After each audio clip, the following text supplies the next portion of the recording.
Cela fait une éternité, et peut-être même 2 éternités, que je ne vous ai pas parlé de l'euro, ce qui n'est pas bien. Je vais donc réparer cette erreur lamentable et vous parler de l'euro. Petit rappel historique. Lorsque l'euro a été mis en place au début du siècle, cette monnaie nouvelle devait nous apporter une prospérité exceptionnelle, une maîtrise complète des déficits publics, une croissance continue, une absence définitive de chômage, en bref, le paradis sur terre.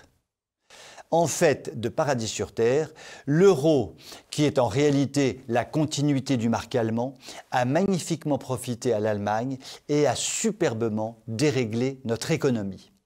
J'en veux pour preuve que les excédents de notre commerce extérieur, au moment de la mise en place de l'euro, sont devenus des déficits abyssaux et immaîtrisables et que les déficits publics atteignent désormais un niveau jamais atteint dans l'histoire de notre pays. Chapeau bas, bravo l'euro, un vrai grand succès pour la déconstruction de notre économie. Question importante, l'euro a-t-il préservé notre pouvoir d'achat? Eh bien, même pas. Regardons cela de près. En 20 ans, les prix à la consommation ont augmenté d'environ 30%.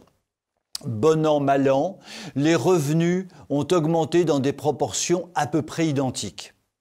Apparemment, l'euro aurait préservé grosso modo notre pouvoir d'achat. En fait, pas du tout. Car le premier poste de dépense dans un budget familial concerne le logement. Or, le prix des logements anciens, en 20 ans, a augmenté de 450% à Paris et de 300% en province.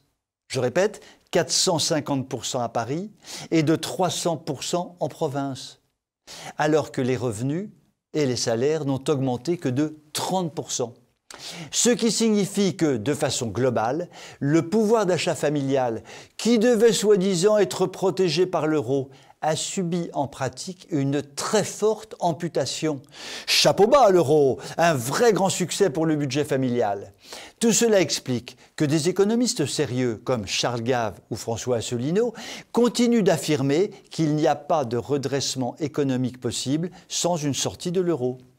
Le sujet est tellement tabou qu'il risque d'être occulté pendant la campagne électorale. Mais il est probable qu'un jour ou l'autre, la réalité reprenne tous ses droits et que l'euro passe éventuellement un sale quart d'heure. Je vous souhaite une très bonne soirée.